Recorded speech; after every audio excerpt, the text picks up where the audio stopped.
하나님 말씀 사도행전 9장에서 보도록 하겠습니다. 9장 19절 말씀부터 한 절씩 교독할게요. 19절 제가 먼저 읽을게요.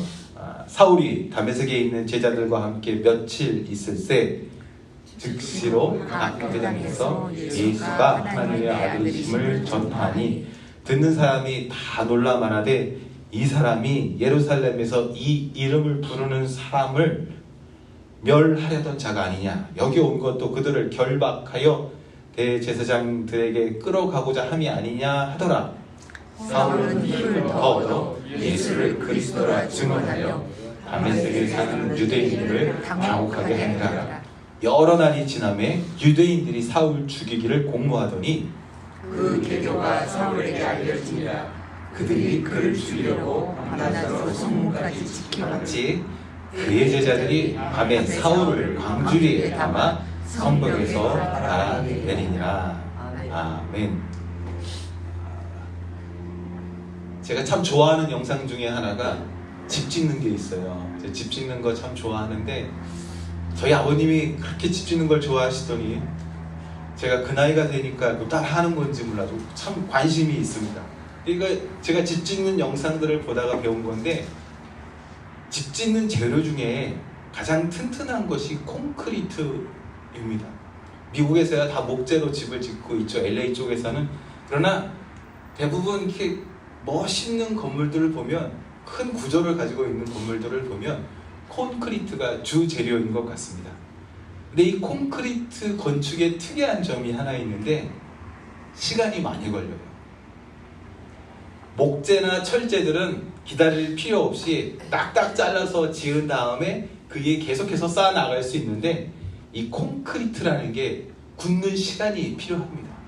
거추장스럽더라고요. 보니까 거푸집을 만들고 그 안에 철근을 많이 넣어서 묶은 다음에 거기다가 그죠? 시멘트, 모래, 자갈, 물 일정한 비율로 잘 섞어야 합니다. 완전히 굳으려면 하루 이틀 가지고는 되지 않더라고요. 굉장히 오랜 시간을 기다려야 하는 불편이 있습니다. 그런데 이게 지어지고 나면 나중에 그 품질에 있어서 굉장한 차이가 납니다. 우리 LA에 있는 집들처럼 1층, 2층 집이면 모르겠지만 이 높은 빌딩을 목재로 지을 수는 없지 않겠습니까? 오늘 본문에 등장하는 이 사도 바울에게서 저는 이 콘크리트와 같은 모습을 보게 됩니다. 근데 좀 이상하지 않으세요? 의외라고 생각하실 것 같습니다. 왜냐하면요, 다른 사람은 몰라도 사도 바울인데 사도 바울이 콘크리트처럼 시간이 필요했다고 이렇게 반문하실 것 같습니다. 왜냐하면 이 적극적인 성품의 바울은 다메섹 도상에서 회심하자마자 20절 말씀 보시면요, 즉시 각 회당에 가가지고요 예수가 하나님의 아들이심을 전파하던 사람이었잖아요. 기다리지 않습니다. 그리고 저 말씀 자세히 보세요. 심지어 회당이 한 군데가 아니에요. 다메섹 그 옆에 있는 모든 동네에 다 찾아가서 여러 회당에서 이것저것 다니면서 즉시로 사역을 시작했던 사람이었기 때문에 바울 사도가 콘크리트처럼 굳는 시간이 필요했다고요? 이렇게 아마 의외로 생각하실 수 있을 것 같습니다. 다른 사람은 몰라도 바울이 사역을 위해서 준비되는 시간이 있었다고? 라고 우리가 분명히 의문을 가질 수가 있습니다. 다음 슬라이드를 보시면 바울 사도가 자기 자신에 대하여 소개하는 글이 나오고 있습니다. 한번 보십시오. 율법의 의로는 흠이 없는 자라고 자신을 소개하고 있습니다. 완벽한 가문을 가지고 있었던 것 같습니다. 사역자로서 부족한 것이 없었던 유대인 중에 유대인, 바리새인 중에 바리새인이었습니다. 심지어 그는 로마의 시민권을 가지고 태어났습니다. 누구보다도 정말 그 당시에 가장 유명했던 선생님 데라비의 제자였죠. 누구보다도 하나님께 대하여 열심히 있던 사람이라고 자신을 소개하고 있습니다. 이렇게 대단한 배경을 가지고 있었던 바울이었는데 사역을 위한 준비 기간이 필요했다고 아마 쉽게 우리가 동의하기는 어려울 것 같습니다. 그런데 제가 이 말씀을 준비하며 또 다른 면을 보게 되었습니다. 말씀을 자세히 살펴보니까 우리가 일반적으로 가지고 있는 어떤 완벽한 바울의 이미지와는 다르게 의외로 바울에게서도 이 사용하기 불편한 콘크리트처럼 딱딱하게 굳어져야 하는 시간이 필요했다는 것을 발견하게 되었습니다. 한번 찾아볼 수 있었으면 좋겠습니다. 스데반 집사님이 순교할 때가 제가 역사책을 찾아보니까 주후 35년경 AD 35년경이었습니다. 스데반이 순교하는 자리에 어떤 권위자로서 바울이 그 자리에 서 있었죠. 사람들이 돌을 던지는 사람들이 겉옷을 벗어서 이 권위자였던 아마 책임자였을 것 같아요. 이 바울 앞에 그 겉옷을 맡겼던 그런 일이 있었죠. 그 사건 후에 이 타고난 어떤 성향을 제어하지 못한 바울이 굳이 240km나 떨어진 다메섹으로 출장을 가는 것입니다. 국경 밖의 외국 도시였어요. 그런데 굳이 다메섹을 향하여 갑니다. 그냥 예루살렘에서만 열심히 해도 충분히 인정받을 수 있었을 텐데 굳이 집요한 이 바울이 다메섹까지 찾아갑니다. 그런데 그 길에서 우리가 잘 아는 대로 큰일이 발생하죠. 빛 가운데 주님이 찾아오시고 음성도 듣게 하시는데 이 눈이 멀게 된 바울이 3일간 식음을 전폐합니다. 독특한 사람입니다. 물도 안 마시고 음식도 안 먹는 거죠.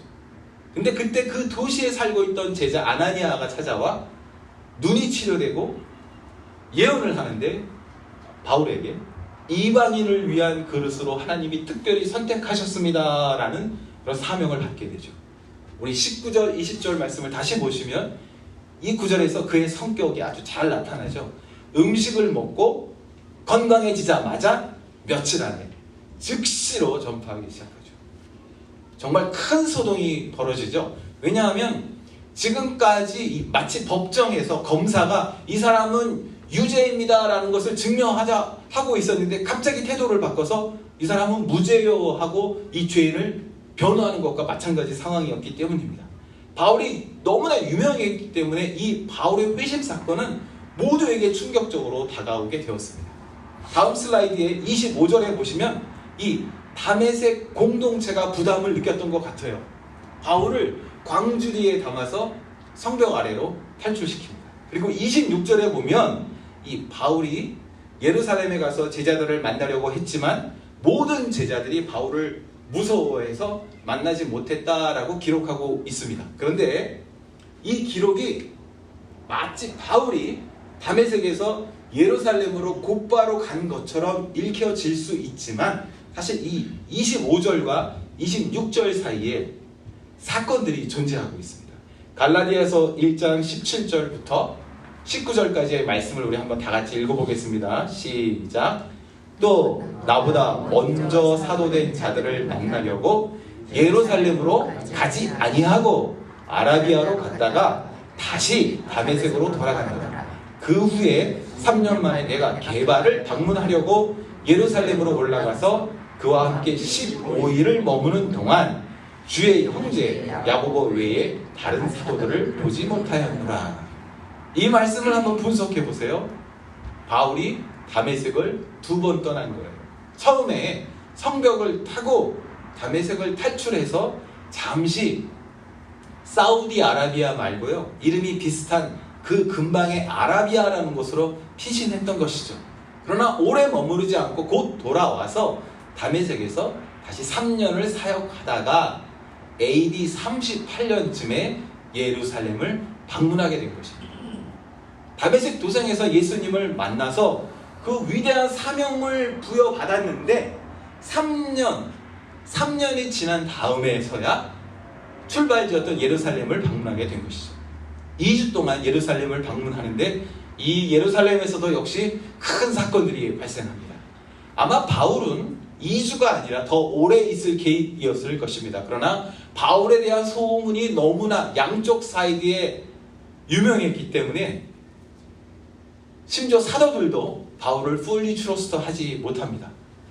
당연하게도 또 종교 지도자들은 바울을 죽이려고 하죠. 다메섹에서와 마찬가지로 이 예루살렘에서도 바울이 탈출됩니다. 사람들이 바울을 탈출시켜 버립니다. 아마 바울의 성향상 바울은 이 예루살렘에서 머물면서 종교 지도자들과 더 싸우고 싶었을 것 같아요. 그런데 교회가 교회의 평안을 위해서 바울을 떠나보냅니다. 그랬더니 섭섭하게도 교회가 평안해지더라. 이런 기록이 남아있네요. 그리고 이번에는 바울이 어디에 도착하게 되냐면 고향인 다소까지 나아가게 됩니다. 3년 만에 기쁘게 출발지였던 예루살렘으로 돌아왔었는데 2주 만에 이게 쫓겨난 모습이 아닌가 저는 그렇게 생각하게 됩니다.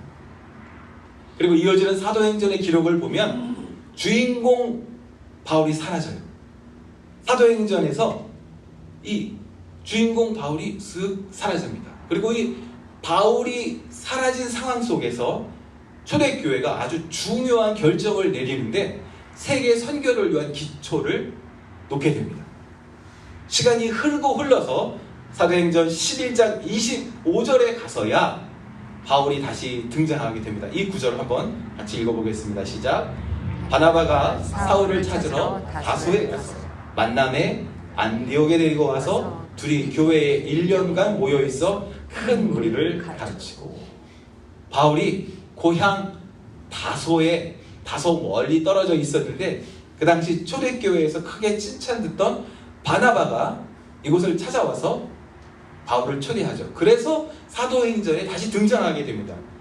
이때가 제가 이렇게 역사 계산해 보니까 AD 43년, 한 5년 이상 또 지난 거예요.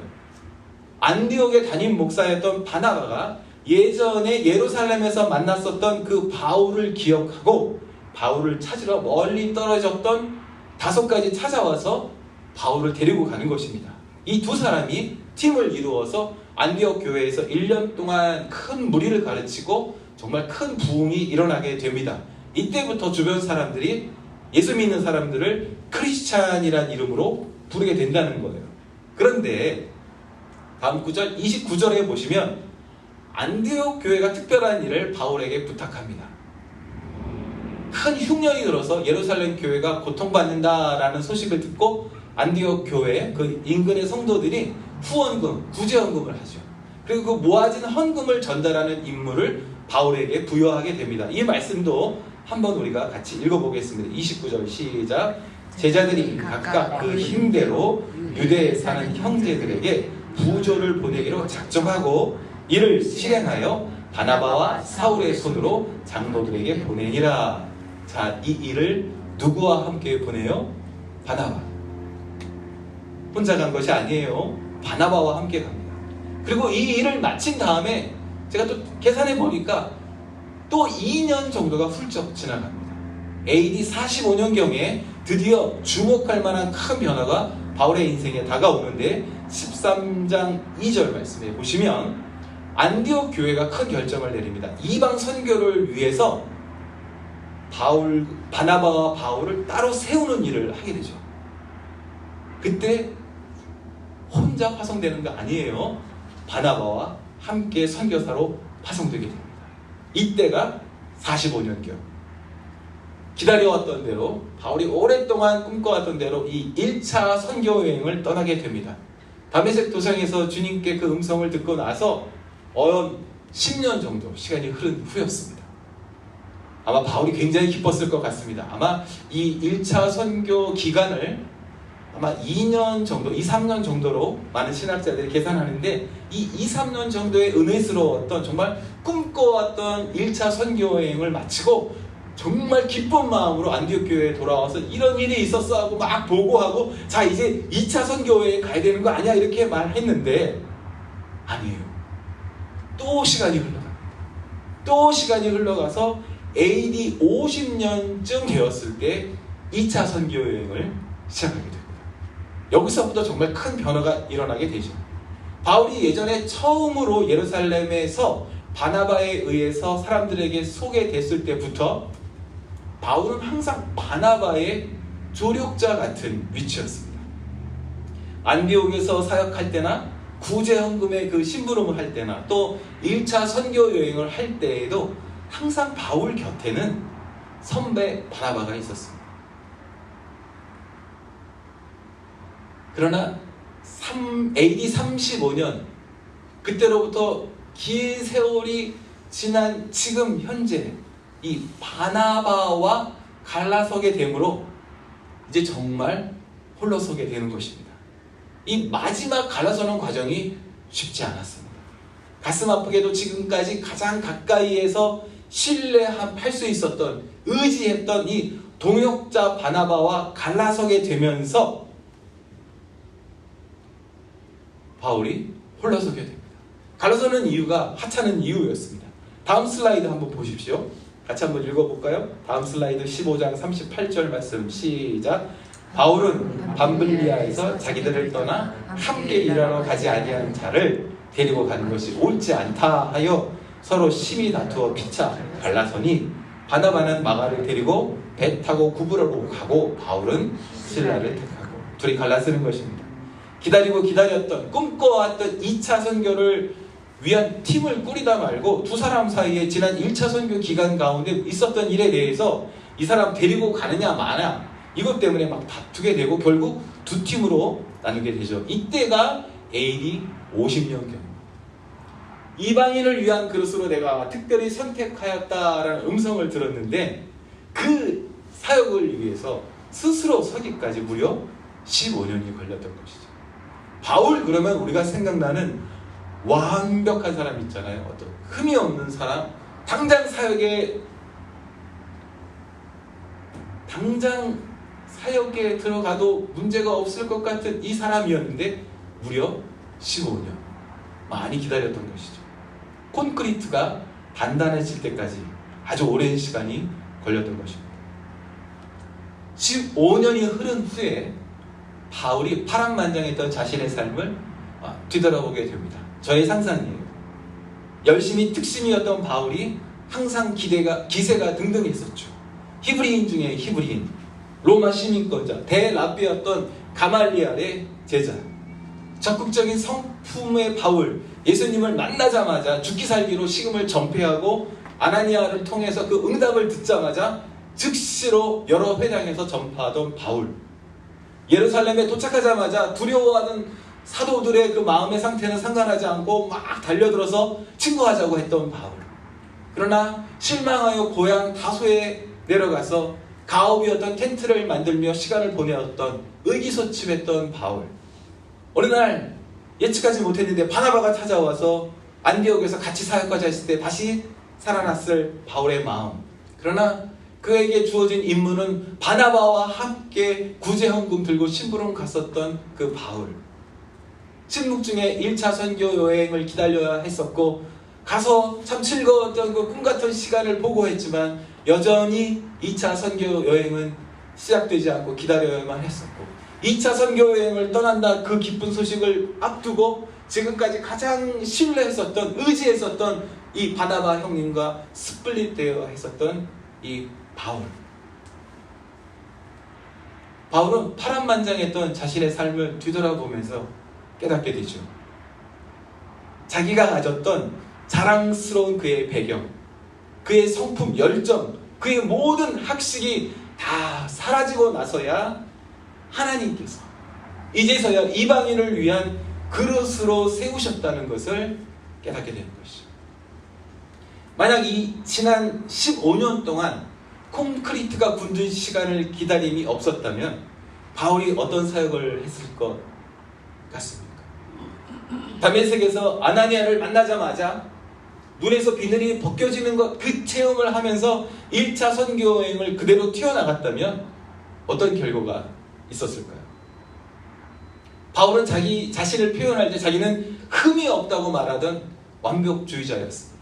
여러 사람을 힘들게 만들 수 있는 편집증적인 증세가 있었던 집요한 사람으로 판단됩니다.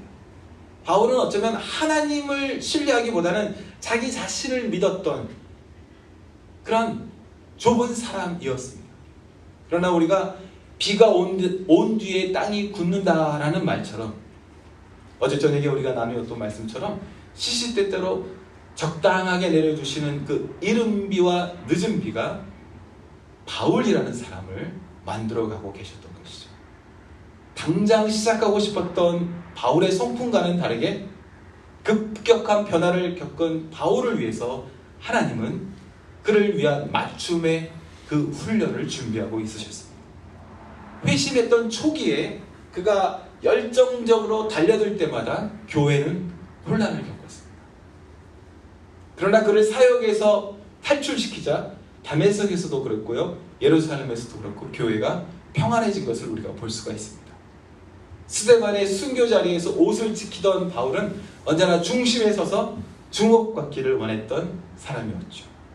옛사람의 흔적, 옛 어떤 그 자랑의 흔적이 남아있던 이 모태신앙의 바울은 가는 곳마다 그의 열정과 출중한 능력과 특별한 배경으로 오히려 교회를, 공동체를 힘들게 하였을지도 모릅니다.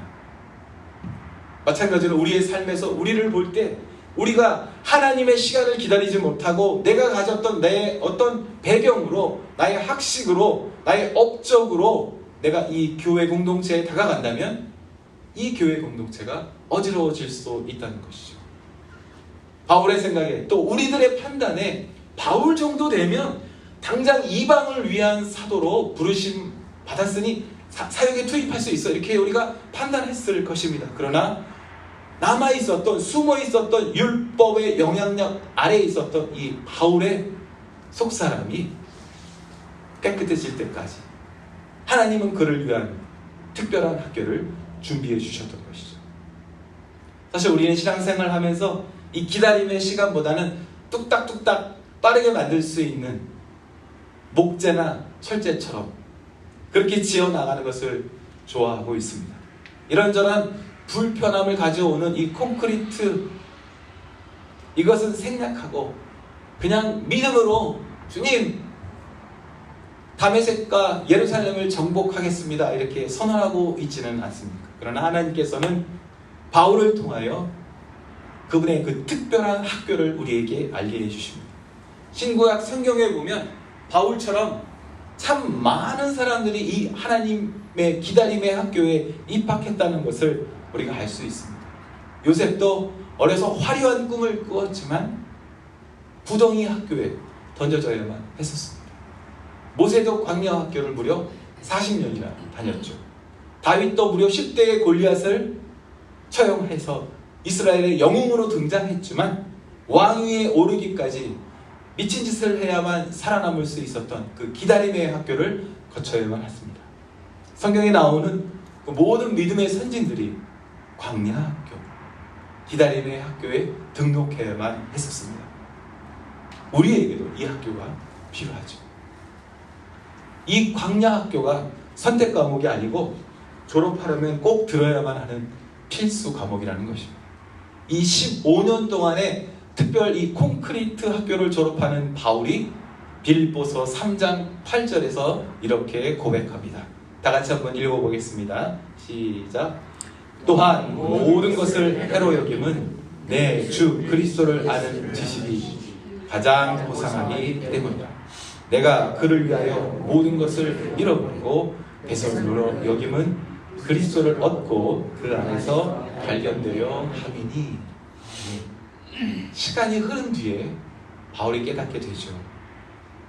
당장 시작할 수 있을 줄 알았겠죠. 그러나 이 기다림의 학교를 통해서 지금껏 자기가 자신도 의식하지 못하며 의지하던 것들이 나를 해하고 위협하는 배설물이었구나라는 것을 깨닫게 됩니다. 어제 저녁 저희가 모여서 교제할 때 제가 깜짝 놀랐습니다. 우리 집사님께서 우리가 이 학교를 통과할 때는 잘 모르지만 나중에 돌아보면 알게 된다, 이게 비슷한 말씀하실 때 깜짝 놀랐었습니다. 마치 설교를 들으신 것처럼 말씀하셨기 때문이죠. 그렇죠? 우리가 우리의 힘으로 지금 이 자리에 있는 것 같지만 돌아보면 주님이 그곳에 계셨죠. 주님의 사랑하시는 형제자매 여러분, 딱딱한 콘크리트를 만드는 이 기다림의 학교에 입학하면 그 학교 다니기가 쉽지는 않습니다. 우리는 어서 속히 졸업하고 싶어 하지만 그러나 우리에게 준비되어진 이 교과 과정을 빠짐없이 통과해야만 합니다. 이 학교를 통과해야만 이스마엘이 이삭이 되고 이 학교를 통과해야만 혈기등등한 이 사울이 그리스도 안에 새롭게 발견되는 바울이 될 수 있습니다. 이 학교를 통과해야만 불순물이 제거되고 하나님 쓰시기에 합당한 그릇이 되죠. 이 뜨거운 불가마 학교를 통과해야만 우리가 정금같이 나오게 될 줄 믿습니다. 주님의 사랑하시는 형제자매 여러분, 이 말씀 준비하면서 이 학교 다니는 거 참 힘들다 생각 들었습니다. 이 학교 다닐 때는 하나님께서 나를 잊으셨나 섭섭하기도 하고요, 왜 나에게 이런 고난을 주시나 원망스럽기도 하죠. 그러나 누구보다도 다 준비된 것처럼 보였던 이 바울이 빨리빨리 졸업하고 싶어 했지만 이 기나긴 시간을 통과하며 딱딱하게 굳어지는 콘크리트 그릇이 되어가는 과정을 보면서 나도 이 학교에 입학하게 하여 주신 그 하나님의 선하신 뜻에 감사하기로 다시 한번 다짐해 보았습니다. 이런 상상을 해보았습니다. 이 기다림의 학교 졸업식에서 영광스러운 학생 대표로 나와서 바울이 후배들을 위해 스피치를 하는 것을 생각해 보았습니다. 바울이 이렇게 스피치합니다. 뒤의 것은 잊어버리고 앞에 있는 것을 잡으려고 표대를 향하여 나아가리라. 주님의 사랑하시는 형제자매 여러분, 우리 삶의 모든 여정을 인도하시는 신실하신 하나님만을 의지하시기를 예수님의 이름으로 축복합니다.